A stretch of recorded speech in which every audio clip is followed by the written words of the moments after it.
السلام علیکم ناظرین، لوئیش عثمان سیزن 4 ایپیسوڈ نمبر 2۔ ایپیسوڈ کا آغاز قسطنطنیہ سے ہوتا ہے۔ قسطنطنیہ کے محل میں شہنشاہ اپنے تخت پر بیٹھا ہوتا ہے۔ اسی لمحے گورنر وہاں آتا ہے اور غصے سے کہتا ہے عثمان باز نہیں آئے گا اور وہ نہیں رکے گا، وہ جنگ کی تیاری کر رہا ہوگا۔ اس سے پہلے کہ وہ کوئی حرکت کرے ہمیں حرکت کی ضرورت ہے۔ تو شہنشاہ کہتا ہے یہ ناممکن ہے، میں بھی عثمان کے ساتھ معاہدہ کروں گا کانتر کوزینیوس۔ اس پر گورنر کہتا ہے روم پر خوف کے ساتھ حکومت نہیں کی جا سکتی، پوپ ہمارا ساتھ دینے کے لیے تیار ہے، اگر ہم چاہیں تو صلیبی جنگ بنا سکتے ہیں اور اپنے دشمنوں کو کچل سکتے ہیں۔ یہ سن کر شہنشاہ کہتا ہے صرف تم جیسے بیوقوف بولتے ہیں کہ کیا ہو سکتا ہے، کیا تم مجھ سے ان کیتھولک پر بھروسہ کرنے کی توقع کرتے ہو؟ وہ دشمن سے کیسے بہتر ہے؟ تو گورنر کہتا ہے بہادر بنے شہنشاہ، بہادر بنے۔ کیا آپ کیتھولک سے بچ کر ترکوں کے ساتھ معاہدہ کرنے جا رہے ہیں؟ اگر ہم وہاں نہیں گئے تو وہ یہاں آئیں گے۔ اس پر شہنشاہ غصے سے کہتا ہے بس بہت ہو گیا، کیا تم شہنشاہ کی ہمت پر سوال اٹھا رہے ہو؟ اپنی حدود جانو کانتا کوزینیوس۔ تو کوزینیوس کہتا ہے شہنشاہ میں ان کو تباہ کرنا چاہتا ہوں اس سے پہلے کہ وہ ہمارے دروازے پر آ جائیں، اور یاد رکھیں میں ہمیشہ آپ کے پیچھے رہوں گا، میری طرف سے معذرت۔ یہ کہتے ساتھ ہی وہ آگے بڑھتا ہے اور آہستگی سے کہتا ہے میں تمہارے پیچھے رہوں گا کیونکہ ادھر یعنی شہر میں عثمان صدران سے کہتا ہے اگر انہوں نے دیکھا کہ ہمارے پاس طاقت ہے تو پھر وہ سب مل کر ہم پر حملہ کریں گے، یہی وجہ ہے کہ ہم ان کے خلاف مضبوط بنیں گے۔ ابھی جو فرائض میں دینے جا رہا ہوں وہ دیوانوں کے پتھر ہوں، اور ہاں بھی یہ وقت ہے کہ تم اپنے علم کا تجربہ کرو۔ کراچا حصار قلعہ اب تمہاری حکمرانی میں ہے، ایک اچھے سے حکمران بنو۔ جو اپنے روحان سینے پر ہاتھ رکھتے ہوئے کہتا ہے حضور جیسے آپ کا حکم۔ پھر عثمان علاؤالدین سے کہتا ہے علاؤالدین تم درسن فقی کے ساتھ اپنی تعلیم جاری رکھو گے۔ یہ سن کر علاؤالدین کا چہرہ تھوڑا پھیکا پڑ جاتا ہے، مگر وہ سینے پر ہاتھ رکھتے ہوئے کہتا ہے حضور جیسے آپ مناسب سمجھے۔ پھر عثمان تیمور سے کہتا ہے تیمور تم یعنی شہر کے سپاہیوں کے سپاہ سالار ہو۔ جو اپنے تیمور سینے پر ہاتھ رکھتے ہوئے کہتا ہے یہ امانت اب میرے پاس امانت ہے حضور۔ تو عثمان کہتا ہے ٹھیک ہے، لیکن تمہاری دیکھ بھال کی چیزیں دن بدن بڑھ رہی ہیں۔ اس کے بعد عثمان صدران سے کہتا ہے صدران ہم یعنی شہر میں ایک بازار قائم کریں گے، آس پاس سے تاجر آئیں گے، بیرون ملک سے بھی لوگ آئیں گے، اس کے لیے ہم سب کو بہت کچھ کرنا پڑے گا۔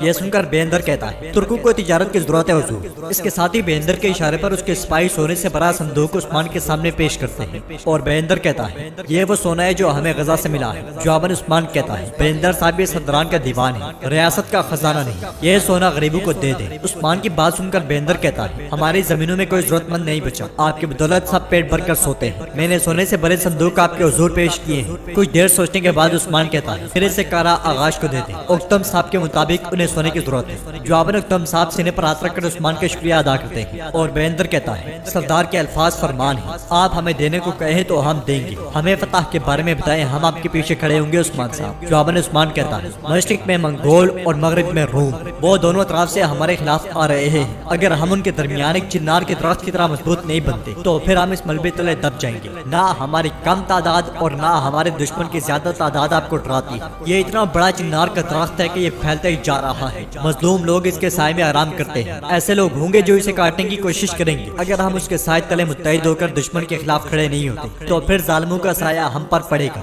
صدران منافع کے بارے میں فکر مند ہیں، تخت کی لڑائی اب بھی سردوں سے آگے جا رہی ہے، لیکن ہم صرف مظلوموں کے ساتھ کھڑے ہیں۔ ہم جانتے ہیں کہ ہم اکیلے ہیں، لیکن یہ تنہائی ہمیں متحد کرنے والی ہے، یہ ہمیں مغرب پر مینڈے کی طرح حملہ کرنے میں مدد کرے گی۔ ہم اس خواب کے ساتھ متحد رہیں گے اور جدوجہد کرتے رہیں گے، ہم انصاف دلانے والے ہیں، بیکار رہنا ہمیں زیب نہیں دیتا۔ صدران اگر ہم رک جائیں تو پھر ہم بہت پیچھے رہ جائیں گے، جب تک ہم سانس لیتے ہیں ہم کفار کے خلاف کھڑے ہوں گے، ہم ظالموں کا گلا گھونٹیں گے تاکہ اسلام کا پرچم پوری دنیا میں پھیل جائے۔ عثمان کی باتیں سن کر تمام لوگ سینے پر ہاتھ رکھ کر عثمان کی بات کی تائید کرتے ہیں، اور بیندر کہتا ہے اس ہوا کی فکر کریں جو آپ کے خلاف چلتی ہے عثمان صاحب۔ اس کے ساتھ ہی سپاہی بھائی سنگر وہاں آتا ہے اور ایک خط عثمان کو دیتا ہے۔ خط میں لکھا ہوتا ہے حضور ہم جانتے ہیں کہ وہ اگلے دن حرکت کرنا شروع کر دیں گے، ہم آپ کے حکم کے انتظار میں ہیں۔ خط پڑھتے ساتھ ہی عثمان کہتا ہے دیوار ختم ہو گیا ہے، سب اپنے اپنے فرائض کی طرف لوٹ جائیں۔ یہ سنتے ساتھ ہی صدران کمرے سے باہر آ جاتے ہیں، اور بیندر اکتم کے ساتھ آگے بڑھتے ہوئے کہتا ہے میں حیران ہوں کہ عثمان صاحب کو کیا خبر ملی، انہوں نے جلدی جلدی دیوار ختم کیا۔ تو اکتم کہتا ہے یہ سردار کا مسئلہ ہے، ہم سمجھ نہیں سکتے، آپ پوچھ کر اندازہ نہیں لگا سکتے کہ یہ کیا ہے بیندر صاحب۔ اس پر بیندر کہتا ہے ٹھیک ہے اہم خبر ہونی چاہیے۔ اندر عثمان سپاہیوں سے کہتا ہے کونور نے پیغام بھیجا ہے، قسطنطنیہ کی خبر ہے، جو لوگ شہنشاہ کا تخت پلٹنا چاہتے ہیں وہ حرکت میں آ رہے ہیں،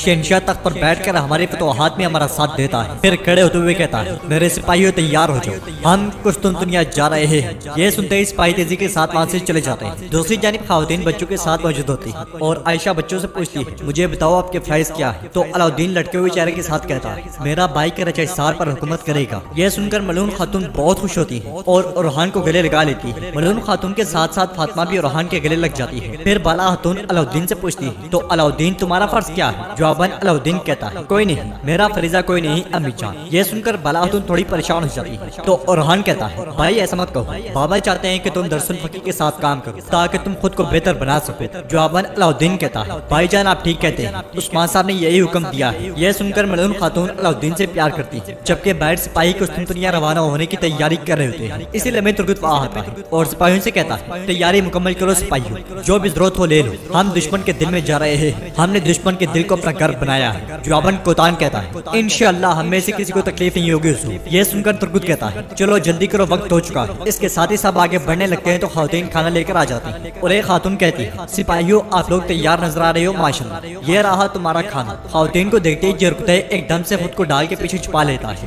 جبکہ دوسرے تمام سپاہی اپنا اپنا کھانا لے لیتے ہیں اور ایک خاتون جرکتائی کے پاس آ کر اس کے ڈال نیچے کرتی ہے۔ پھر کہتی ہے جرکتائی میں نے سب سے زیادہ کھانا تمہارے لیے ڈالا ہے۔ جواباً جرکتائی غصے سے کہتا ہے مجھے بھوک نہیں ہے، میں نہیں کھاؤں گا۔ خاتون کے بار بار اصرار کے باوجود جرکتائی کھانا نہیں لیتا اور پھر جیسے ہی آگے بڑھتا ہے تو خاتون کہتی ہے میں نے بنا ہوا گوشت تمہارے لیے بنایا تھا، اس میں بہت زیادہ گوشت ہے اور دل بھی، چونکہ تم نہیں کھانا چاہتے تو میں نے واپس لے کر جا رہی ہوں۔ گوشت کا سن کر جرکتائی سوچ میں پڑ جاتا ہے، جبکہ ترگت بھی یہ سارا منظر دیکھ رہا ہوتا ہے۔ کافی دیر سوچنے کے بعد جرکتائی کہتا ہے مجھے خالی پیٹ لڑنے نہیں جانا چاہیے۔ یہ سن کر خاتون ایک دم سے جرکتائی کے پاس آتی ہے اور کہتی ہے جرکتائی کھاؤ تاکہ تم طاقت سے دشمن پر وار کر سکو۔ یہ سن کر جرکتائی کھانا لے لیتا ہے اور ترگت جرکتائی سے کہتا ہے جرکتائی چلو جلدی کرو۔ جاتے جاتے جرکتائی پلٹ کر آتا ہے اور کہتا ہے میرا نام جرکتائی ہے، جیر کو تائی۔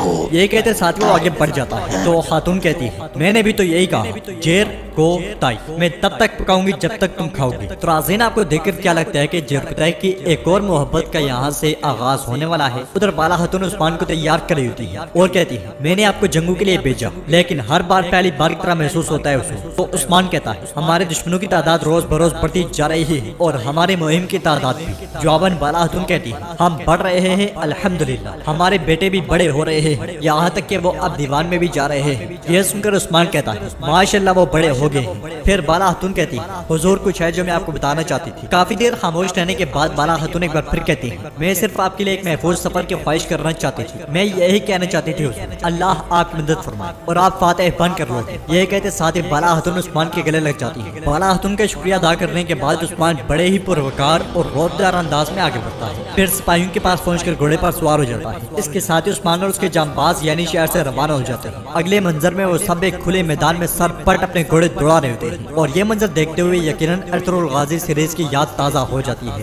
ادھر یعنی شہر میں خواتین آگے بڑھ رہی ہوتی ہے اور ملعون خاتون بالا خاتون سے پوچھتی ہے علاؤدین کی طبیعت ٹھیک نہیں تھی، اب وہ کیسا ہے بالا؟ تو بالا خاتون کہتی ہے وہ بہت اداس ہو گیا تھا لیکن انشاءاللہ وہ بہتر ہو جائے گا۔ اس پر عائشہ کہتی ہے فکر مت کرو بالا، عثمان صاحب کے پاس اچھی وجہ ہوگی اور علاؤدین اس کو سمجھ جائے گا۔ پھر بالا خاتون ملعون خاتون سے پوچھتی ہے اب ہمیں کیسے کام کرنا چاہیے؟ میں بازار دیکھنے کا سوچ رہی ہوں، وہ آج بازار بنانا شروع کرنے والے ہیں۔ جواباً ملعون خاتون کہتی ہے ٹھیک ہے پھر ہم بازار میں آنے والے سامان کو دیکھیں گے، ہمیں پہلے سے سامان کو دیکھنے کی ضرورت ہے۔ دوسری جانب قسطنطنیہ میں کچھ قیدی لڑ رہے ہوتے ہیں جبکہ بازنطینی کمانڈر کے لباس میں ملبوس کونور یہ سارا منظر دیکھ رہا ہوتا ہے۔ اسی لمحے ایک بازنطینی کمانڈر بالائی منزل سے سامنے آتا ہے اور یہ سارا منظر دیکھ کر کہتا ہے میں نہیں چاہتا کہ کچھ غلط ہو، کل روم میں ایک نیا سورج طلوع ہوگا۔ دوسری جانب عثمان اور اس کے جانباز سمندر کنارے پہنچتے ہیں اور کشتی کو دیکھ کر برہان کہتا ہے یہ وہ کشتی ہے جس سے ہم سمندر پار کریں گے حضور۔ اس کے ساتھ ہی وہ گھوڑوں سے اترنے کے بعد آگے بڑھتے ہیں اور عثمان کہتا ہے جب اندھیرا ہوگا تو ہم قسطنطنیہ میں ہوں گے، ہم بیس بدلیں گے اور احتیاط سے کام لیں گے۔ سپاہیوں جہاد مبارک۔ اس پر تمام سپاہی جوش و خروش سے آمین کہتے ہیں اور کشتیوں پر سوار ہو کر قسطنطنیہ کی جانب روانہ ہو جاتے ہیں۔ ناظرین اس کے بعد ہمیں اکتم قبیلہ دکھایا جاتا ہے جہاں پہ ملعون خاتون تیمور اور باقی خواتین کے ساتھ جنگی سازو سامان کا جائزہ لے رہی ہوتی ہے۔ اس لمحے مہنگے خاتون سردار خیمے سے باہر آتی ہے جبکہ سامان کا جائزہ لیتے ہوئے ملعون خاتون اور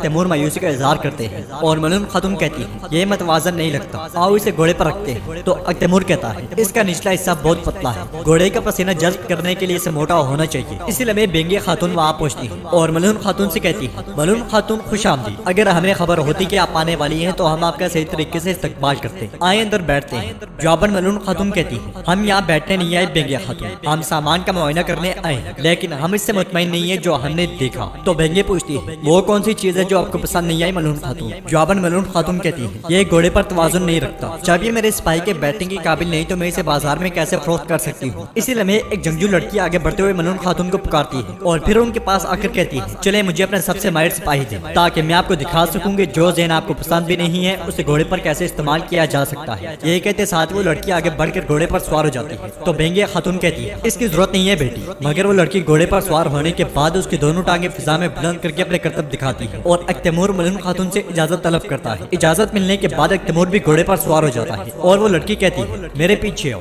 قبیلے کے باہر ایک بڑا درخت ہے، ہم وہاں سے قبیلے تک دوڑیں گے۔ اس کے ساتھ ہی وہ دونوں گھوڑوں کو دوڑا دیتے ہیں اور قبیلے سے دور ایک درخت کے پاس پہنچ کر پلٹتے ہیں۔ وہ لڑکی اکتیمور سے کہتی ہے یہ اپنی مہارت دکھانے کا وقت ہے کائے کے سپاہی، اس سے پہلے کہ میں تمہیں ہرا دوں اپنا نام بتاؤ، میں جاننا چاہتی ہوں کہ میں کس کو شکست دینے جا رہی ہوں۔ اس کی باتیں سن کر اکتیمور مسکرا دیتا ہے اور پھر کہتا ہے گندوز بیگ کا بیٹا اکتیمور۔ تو لڑکی حیرانگی سے کہتی ہے اے واللہ اکتیمور بھی، چلو۔ یہ کہتے ساتھ ہی لڑکی گھوڑے کو دوڑا دیتی ہے مگر اکتیمور کا گھوڑا نہیں بھاگتا۔ یہ دیکھ کر اکتیمور گھوڑے سے اتر کر اس کا جائزہ لیتا ہے تو گھوڑا کافی زیادہ زخمی ہوتا ہے۔ اس کے ساتھ ہی اکتیمور مایوسی سے گھوڑے پر سوار ہو جاتا ہے جبکہ لڑکی گھوڑا بھگاتے بھگاتے قبیلے میں داخل ہو جاتی ہے۔ اس کے پہلے پہنچنے پر بینگیا خاتون بہت خوش ہوتی ہے جبکہ اکتیمور بھی آہستہ آہستہ قبیلے میں داخل ہوتا ہے اور بینگیا خاتون کہتی ہے ماشاءاللہ میری بیٹی۔ تو عائشہ کہتی ہے یہ کافی قابل ہے، جبکہ اکتیمور ملعون خاتون کو دیکھ کر نفی میں سر ہلاتا ہے اور لڑکی طنز کرتے ہوئے کہتی ہے آپ نے دیکھا ملعون خاتون، میں نے آپ کے ماہر سپاہی کو ذہن سے ہرایا جو آپ کو پسند نہیں ہے۔ جواباً ملعون خاتون کہتی ہے جی چک میں نے دیکھا، ماشاءاللہ آپ ایک اچھی سوار ہیں لیکن آپ ابھی تک ناتجربے کار ہیں، اس لیے کہ آپ اس گھوڑے کا زخم تک نہیں دیکھ سکی جو آپ کا ساتھی بننے والا ہے۔